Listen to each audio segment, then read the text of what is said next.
Good morning students, मैं अभिषेक सिंह फिर से एक बार स्वागत करता हूं आप सभी का हमारी आज की क्लास में। आज हम पढ़ने वाले हैं हमारा क्लास 6 का हिस्ट्री का चैप्टर नंबर 4। चैप्टर का नाम है वेदास एंड वैदिक कल्चर। देखिए, आपको ये नाम सुनने में थोड़ा अलग लग रहा होगा। वेदास को आप हिंदी में आपने सुने होंगे वेद।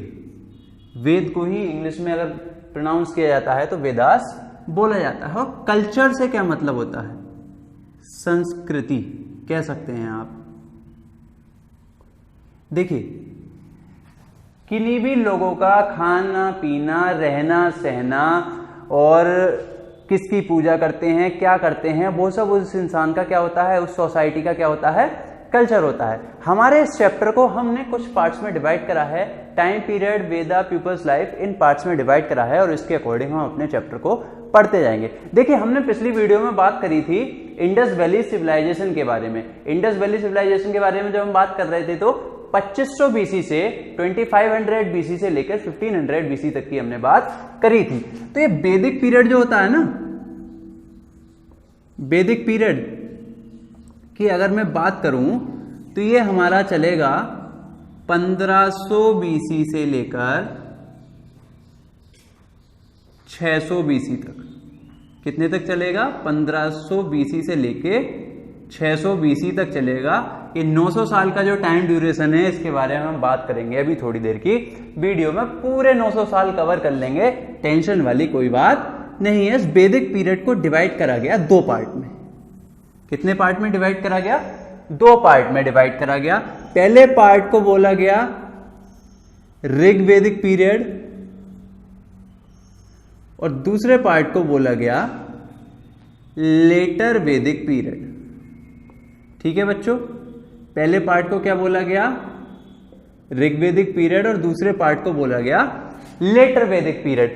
ऋग्वैदिक पीरियड जो है हमारा वो चलता है 1500 बीसी से लेकर 1500 बीसी से लेकर वो चलता है हमारा 1000 बीसी तक।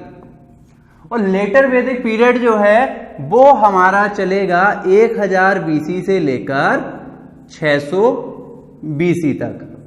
चलिए बच्चों, जानेंगे दोनों पीरियड के बारे में। ठीक है, सबसे पहले मैंने लिखा टाइम पीरियड।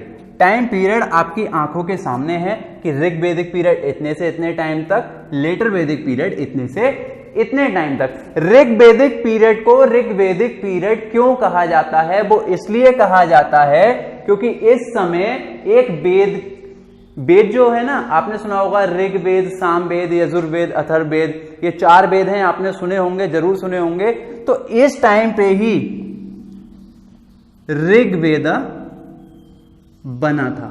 ठीक है, लिखा नहीं गया था, लिखा नहीं गया था, सिर्फ बना था। उस टाइम पे क्या होता था, लिखने की कोई कला थी नहीं, तो लोग क्या करते थे, एक जनरेशन से दूसरी जनरेशन को कोई भी जानकारी होती थी तो वो सुना के ट्रांसफर करी जाती थी और उसे कहा जाता था श्रुति। क्या कहा जाता था? श्रुति। मतलब किसी सामने वाले इंसान को सुनाकर उसका ज्ञान बढ़ाना, उसे ऋग्वेद के बारे में बताना, क्या कहा जाता है? श्रुति। तो आपको क्या लगा, हमारा जो ऋग्वेद है वो कितने साल पुराना है? लगभग 4000 साल पुराना है। 4000 साल पुराना हमारा ऋग्वेद है। उसे लेटर वैदिक पीरियड कहा जाता है क्योंकि 1000 बीसी से 600 बीसी, क्योंकि समाज में, सोसाइटी में बहुत सारे चेंजेस आ गए थे जो ऋग्वैदिक पीरियड में नहीं थे लेकिन लेटर वैदिक पीरियड में थे, इसलिए इसे लेटर वैदिक पीरियड कहा जाता है। ऋग्वेद कब हुआ? ऋग्वैदिक पीरियड में। और ऋग्वेद के अलावा जो तीनों वेद हैं, सामवेद, यजुर्वेद और अथर्ववेद, ये सब कब के हैं? ये हैं आपके लेटर वैदिक पीरियड के बारे में। तो हमने टाइम पीरियड के बारे में बात करी और हमने बात करी किसके बारे में? वेद के बारे में बात करी। अब हम बात करेंगे पीपल्स लाइफ, लोगों की जिंदगी कैसी थी। चलिए अब बात करते हैं पीपल्स लाइफ कैसी थी ऋग्वेद में और ऋग्वैदिक पीरियड में और लेटर वैदिक पीरियड में। इसके बारे में हम बात करेंगे। ठीक है, ऋग्वैदिक पीरियड और लेटर वैदिक पीरियड दोनों में लोगों की जिंदगी में क्या क्या अंतर थे उनके बारे में बात करते हुए हम आगे बढ़ेंगे। सबसे पहला आप देख रहे होंगे वर्क, कार्य क्या करते थे, काम क्या करते थे, जिंदगी जीने के लिए ये लोग क्या किया करते थे। तो ऋग्वैदिक पीरियड में जो लोगों का मेन ऑक्यूपेशन होता था, सबसे पहले प्राइमरी ऑक्यूपेशन होता था, वो होता था एनिमल रियरिंग का। क्या होता था? Animal rearing. पहले नंबर पे लोगों का पैसा होता था और दूसरे नंबर पे आता था एग्रीकल्चर। क्या आता था बच्चों? एग्रीकल्चर। लेकिन यहां पे लोगों का सबसे मेन बिजनेस क्या होता था, मेन काम क्या होता था? एग्रीकल्चर। चलिए अब इससे हम अपने पिछले चैप्टर में बताई हुई कुछ जानकारी यहां पर भी इस्तेमाल करेंगे। देखिए कॉमन सेंस आप लगाइए, लोगों का बिजनेस अगर एनिमल रियरिंग का है, पशु चराने का बिजनेस है, पशुओं को पालने का बिजनेस है, पशुओं को पालना उनका काम है, पेशा है, तो एग्रीकल्चर कहां गई? दूसरे नंबर पे। और दूसरे नंबर पे एग्रीकल्चर अगर जा रही है, लोग पशु पाल रहे हैं, तो उसका मतलब एक हुआ लोगों का जीवन स्थायी नहीं होगा। पशु चराने वालों को एक जगह से दूसरी जगह पर जाना पड़ता है, तो एक जगह से दूसरी जगह जाएंगे तो घर जैसा कोई सिस्टम नहीं होगा, लोग एक जगह नहीं रहेंगे, ट्राइबल लाइफ जिएंगे। ट्राइबल लाइफ, कबीलाई जीवन।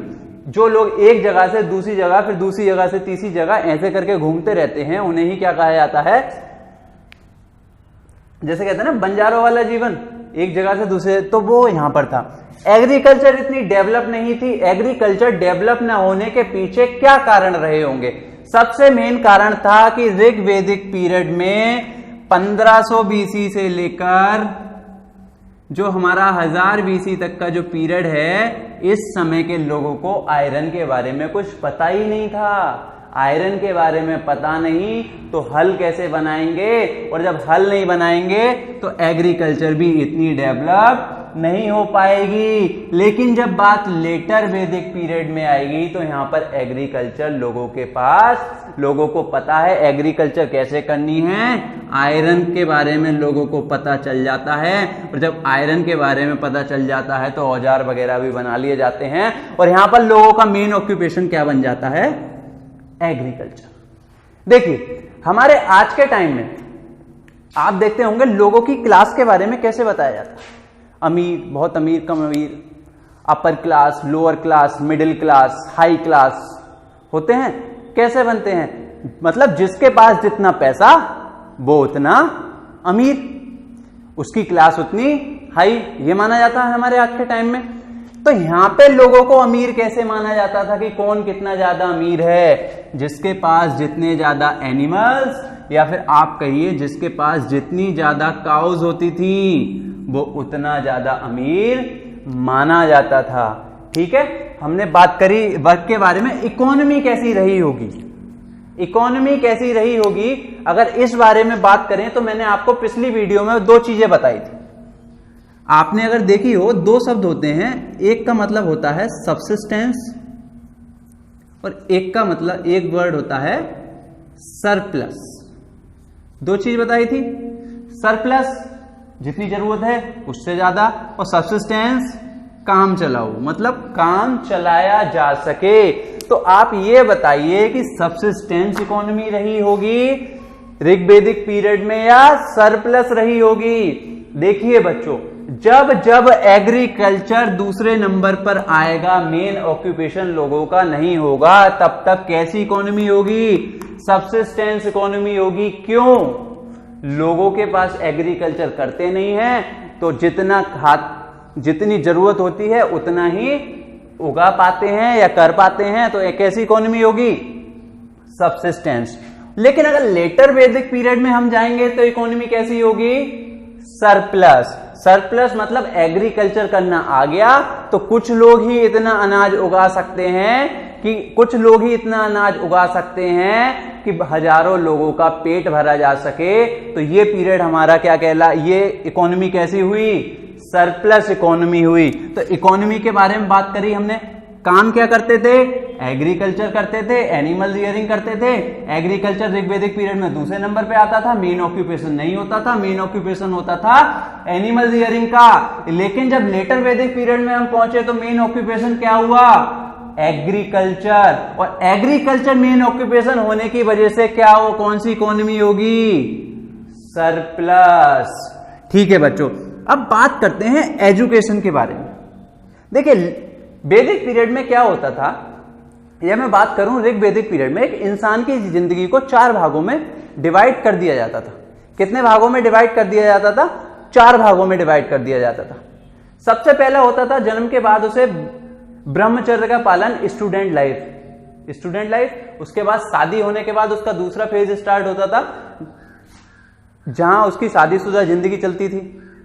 तीसरा पीरियड होता था कि जब 40-50 साल एक एज होती है, उस एज को क्रॉस कर जाए, मतलब बच्चे हो गए, अपने खुद के बच्चे हो गए, उसके बाद वो लोग क्या करते थे? जंगलों में जाते थे, मेडिटेशन करते थे, ध्यान लगाते थे। और उसके बाद का पीरियड होता है पूरी तरीके से सब चीजों से रिटायरमेंट ले लेते थे और जंगलों में चले जाते थे पूर्ण रूप से, और वापस कभी नहीं आते थे। ये 4 स्टेज में उस टाइम पे लोग रहा करते थे। तो एजुकेशन कैसी थी? जो बच्चे थे, बच्चे क्या करने जाते थे एजुकेशन के लिए? गुरुकुल जैसी जगह पर जाते थे, जहां पर उनके गुरु उन्हें ज्ञान देते थे। और ज्ञान रिटन नहीं होता था, कैसा होता था? अभी मैंने आपको बताया, श्रुति, सुनाया करते थे, चीजें बताया करते थे। पढ़ाई किन किन चीजों की होती थी? आर्ट्स, म्यूजिक, इन चीजों के बारे में बता देते। खगोल शास्त्र, प्लेनेट की मूवमेंट्स भी पढ़ाई जाती थी। समझे बच्चे? लेकिन एक चीज यहां पर आपको नोट करने वाली है, यहां पर हमारा ऋग वैदिक पीरियड में लड़कियों को पढ़ाया जाता था, लड़कों जितने अधिकार दिए जाते थे। लेकिन लेटर वैदिक पीरियड में उतना नहीं था, लड़कियों को पढ़ाना लिखाना हो गया था बंद। देखिए अगर हम वर्शिप की बात करें, यहां पर बहुत लिमिटेड गॉड्स थे। लिमिटेड गॉड्स का मतलब, और आप लिमिटेड गॉड्स कह लें या बहुत रियल गॉड कह लें। देखिए सूर्य दिखाई देता है, रोशनी मिलती है तो सूर्य देव की पूजा करेंगे। पृथ्वी दिखाई देती है, उस पर खड़े हैं हम, पृथ्वी की पूजा करेंगे। वायु महसूस होती है, अंदर लेते हैं, वायु देव की पूजा करेंगे। बारिश पड़ती है, पानी गिरता है, पानी से जरूरत होती है, इंद्रदेव की पूजा करेंगे। तो ऐसे करके यहां पर क्या करी जाती थी? पूजा। और यहां का जब समय आया तो अनगिनत भगवान आ गए, लिमिट ही नहीं हुई। लेकिन ब्रह्मा, विष्णु, महेश 3 भगवान हैं, उनकी पूजा स्टार्ट होती है लेटर वैदिक पीरियड में, ब्रह्मा, विष्णु और महेश की। और अगर हम बात करें टैक्स की, टैक्स से बात करने से पहले हम टैक्स और किंग्स की पोजीशन, इन दोनों के बारे में एक साथ हम बात करेंगे। देखिए कैसे ऋग वैदिक पीरियड में क्या था? ऋग वैदिक पीरियड में एक टैक्स दिया जाता था बाली। राजा को एक टैक्स जाता था जिसका नाम क्या होता था? बाली। बाली टैक्स दिया जाता था, लेकिन ये टैक्स जरूरी नहीं है कि दे ही इंसान, ये अपनी मर्जी से राजा को दिया जाने वाला एक गिफ्ट था। अपनी मर्जी से राजा को दिया जाने वाला एक गिफ्ट था, जिसका नाम क्या था? बाली। लोगों पे कोई जोर जबरदस्ती नहीं थी कि राजा को आपको टैक्स देना ही देना है। लेकिन जब बात आती है लेटर वैदिक पीरियड की, तो लेटर वैदिक पीरियड में टैक्स देना क्या हो गया? अनिवार्य हो गया, कंपलसरी हो गया। अब लोगों को टैक्स देना ही है, लोगों को टैक्स देना ही पड़ेगा। किंग्स की पोजीशन क्या थी? देखिए पिछली वीडियो में आप लोगों को अगर ध्यान हो तो हमने बात करी थी, उसको छोड़ के इस बारे में बात करते हैं। कोई राजा कितना मजबूत होगा ये कैसे पता चलेगा? राजा मजबूत कैसे होगा? राजा मजबूत 2 चीजों से होगा, या तो उसके पास सेना हो या उसके पास पैसा हो। यहां पर टैक्स तो है, बाली टैक्स तो है, लेकिन बलि नाम का टैक्स तो है, लेकिन कंपलसरी नहीं है। लोग दें या ना दें ये टैक्स कंपलसरी थोड़ी है। और एग्रीकल्चर नहीं हो रही, आयरन नहीं है, आयरन भी नहीं है। जब आयरन नहीं है तो हथियार नहीं बनेंगे। हथियार और सेना किससे चलती है? हथियारों से। तो ना ही तो यहाँ पे आर्मी थी और ना ही यहाँ पे इतना पैसा था, इतना रुपया था कि ये आर्मी रख पाए। उसके अलावा इकोनॉमी कैसी थी? सबसिस्टेंस थी, मतलब अपने आने वाले दिनों के खाने के लिए इंसान को अपने माइंड को सेट करना पड़ता था कि आने वाले दिन में मैं क्या खाऊंगा, इस बारे में उन्हें सोचना पड़ता था। लेकिन जब बात आती है कहां पर? लेटर वैदिक पीरियड में। लेटर वैदिक पीरियड में क्या हुआ? कुछ बदलाव हुए। देखिए यहां पे जो राजा होता था, ऋग्वैदिक पीरियड में राजा जो होता था वो चुना जाता था। एक सभा समिति बनाई जाती थी, उससे राजा को चुना जाता था। लेकिन जब यहां पर पहुंचे तो राजा को चुना नहीं जाता था। राजा का बेटा राजा होता था बाय बर्थ। देखिए यहां पे राजा चुना जा रहा है, मतलब राजा चुना जा रहा है तो राजा को यह भी पता होता था राजा हटाया भी जा सकता था। जब राजा को पता है कि मैं हटाया जा सकता हूं तो राजा का काम क्या होता था? प्रजा की मदद करना, पब्लिक वेलफेयर, लोगों की देखभाल करना, लोगों के साथ अच्छा व्यवहार करना, उनकी जरूरतों को पूरा करना, उनमें कोई दिक्कत आ रही है उसे दूर करना। लेकिन यहां जब राजा पैदा हो रहे हैं, जन्म ले रहे हैं, राजा का बेटा राजा बनना है, कोई हटाने वाला नहीं है, तो क्या होगा? वो पब्लिक की सुनेगा नहीं। तो देखिए एग्रीकल्चर आ गई। एग्रीकल्चर आ गई मतलब इंसान को ये नहीं सोचना कि उसे आने वाले 2 महीने, 3 महीने, 4 महीने में खाने का इंतजाम कैसे करना है। उसके पास खाना आ गया, एग्रीकल्चर आ गई तो ठीक है। जब एग्रीकल्चर आ गई, देखिए तो दोनों टाइम पीरियड में कितना अंतर रहा, यहां पर और यहां पर कितना बदलाव हुआ। अभी एक चीज आपको ध्यान देने वाली है, एग्रीकल्चर आ गई। एग्रीकल्चर आने से क्या हो गया? खाने की खपत पूरी हो गई, जितना खाना चाहिए, लोगों को टेंशन नहीं है कि उन्हें खाना कैसे आएगा। और दूसरी चीज क्या आएगी यहां पर? जब टैक्स लेना स्टार्ट कर दिया तो राजा के पास आ गया पैसा। अब राजा के पास पैसा आ गया तो राजा बनाएगा अपनी आर्मी, और आर्मी बनाएगा तो दूसरे राज्यों पे अटैक भी होने होंगे, सब चीजें स्टार्ट होंगी। तो अब देखिए कितना अंतर आ रहा है। ये वाला समाज अच्छा था या ये वाला समाज अच्छा था। इसके साथ साथ मैं आप लोगों को एक चीज और बताऊंगा,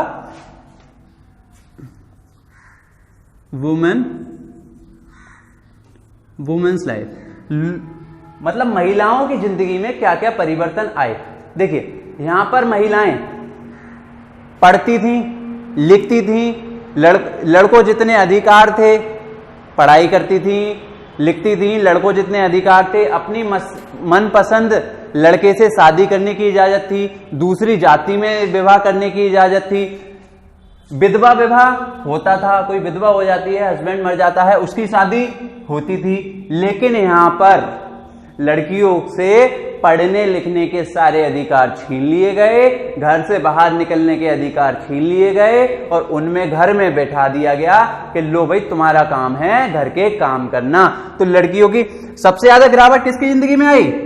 वुमेन्स लाइफ में आई, औरतों की जिंदगी में आई। यहां पे ना तो उन्हें पढ़ने का अधिकार, पर्दा रखो, विधवा विवाह नहीं होता था, और विधवा विवाह नहीं होता था और तो और एक नई प्रथा और आ गई थी, सती प्रथा। इसमें क्या होता था, अगर किसी महिला का पति की मृत्यु हो जाती है तो उसे भी उसके साथ क्या कर दिया जाता था? जला दिया जाता था, उसकी भी मृत्यु हो जाती थी। और ये हम बात कब की कर रहे हैं? 1000 से लेके 600 BC की। और अभी क्या चल रहा है? 2020। लेकिन ये प्रथा अभी चलती है? नहीं। ये प्रथा खत्म कब हुई? ये प्रथा खत्म हुई 1829 में जाके। अब आप ये सोचिए कि जो कब स्टार्ट हुई थी? 1000 BC के लगभग स्टार्ट हुई थी, खत्म होते होते कितने साल लग गए? लगभग 3000 साल लग गए, कुछ कम 3000 साल ही तो लग गए। तो वुमेन की स्थिति में सबसे ज्यादा गिरावट आई। अब आपके बारे में लास्ट में हम बात करेंगे वर्ण सिस्टम के बारे में, वर्ण व्यवस्था क्या होती थी इसके बारे में बात करेंगे।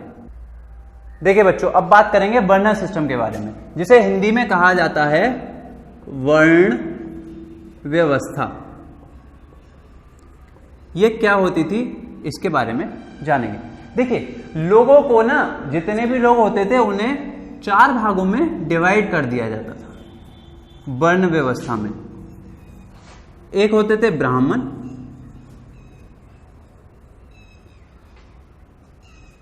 क्षत्रिय, वैश्य और शूद्र। लोगों को जो काम वो करते थे उसके हिसाब से 4 भागों में डिवाइड कर दिया जाता था। ब्राह्मण का काम क्या होता था? ब्राह्मण का काम होता था शिक्षा देना, लोगों को शिक्षित करना, समाज को शिक्षा के प्रति जागृत करना। ये सब काम किसके होते थे? ब्राह्मण के काम होते थे। क्षत्रिय का काम क्या होता था? क्षत्रिय का काम होता था अपना जो इलाका है, अपना जो एरिया है, उसकी रक्षा करना।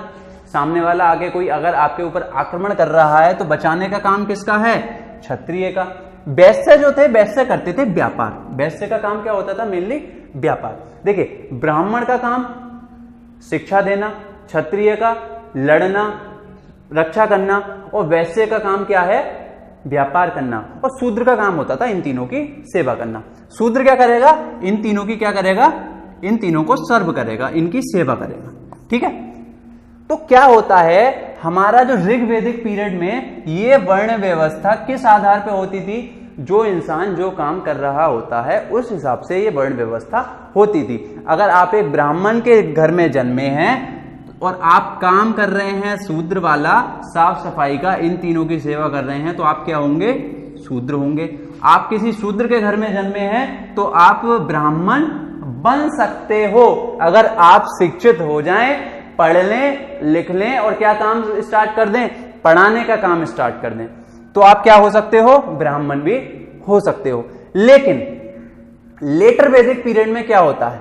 लेटर वैदिक पीरियड में क्या होता है? ये सब चीज क्या कर दी जाती है? बाय बर्थ, जन्म मूलक रूप से कर दी जाती है। ब्राह्मण का बेटा ब्राह्मण ही होगा, क्षत्रिय का बेटा क्षत्रिय भी होगा, चाहे उससे तलवार उठानी आती हो नहीं आती हो। वैश्य का बेटा, वैश्य का बच्चा वैश्य कहलाएगा और शूद्र का बच्चा शूद्र कहलाएगा। देखिए, ब्राह्मण टॉप पोजीशन पे, क्षत्रिय सेकंड टॉप मान लीजिए आप, लेकिन सबसे ज्यादा गिरावट किसके यहां आएगी? शूद्र के यहां। मतलब शूद्र का, अगर आप शूद्र हैं, आपका बच्चा है, वो भी क्या काम करेगा? दूसरों की सेवा ही करेगा, चाहे उसमें गुण ब्राह्मण बनने के भी हैं, लेकिन काम क्या करेगा? शूद्र वाला ही करेगा। तो सबसे ज्यादा गिरावट किसके उसमें आई? शूद्र के जीने के तरीके में सबसे ज्यादा गिरावट आती है। और कितनी ज्यादा गिरावट आई है ये आप इस चीज से लगा लीजिए। एक होते थे पूषण देवता, इन्हें जानवरों का देवता माना जाता था। कौन होते थे? पूषण। इन्हें जानवरों का देवता माना जाता था ऋग्वेदिक पीरियड में। ऋग्वेदिक पीरियड में पूषण को किसका देवता माना जाता था? जानवरों का देवता माना जाता था। और लेकिन जब लेटर वैदिक पीरियड आया तो पूषण को किसका देवता बना दिया? शूद्र का। मतलब जानवरों से शूद्र की तुलना कर दी गई। तो और ये अभी तक भी चलता आ रहा है हमारे आज के टाइम में भी। देख लीजिए, शर्मा जी का बेटा अपना सरनेम क्या लगाता है? शर्मा। वर्मा जी का क्या लगाता है? वर्मा। चौधरी का बेटा चौधरी। आप अब भी देखते हैं ना ये चीजें। तो ये चीजें सही हैं या गलत हैं? मैं कहूंगा गलत हैं। तो आगे से अगर आप अपनी क्लास में भी बैठे हो तो किसी को भी जाति के आधार पर जज नहीं करें। हमारा आज का जो कास्ट सिस्टम है ना, कास्ट सिस्टम, जाति प्रथा, कि तू ब्राह्मण, मैं जाट, ये ठाकुर, वो यादव, ये कहां से आए हैं? ये सारे के सारे की जननी तो यही है। सारे के सारे की जननी तो यही है। देखिए बच्चों, आज की वीडियो में हमें इतनी ही बात करनी थी। मैं उम्मीद करता हूं आपको ये चैप्टर बहुत अच्छे से समझ में आया होगा। फिर से मिलेंगे फिर एक बार नेक्स्ट वीडियो में। तब तक के लिए अच्छे से पढ़ते रहिए। धन्यवाद।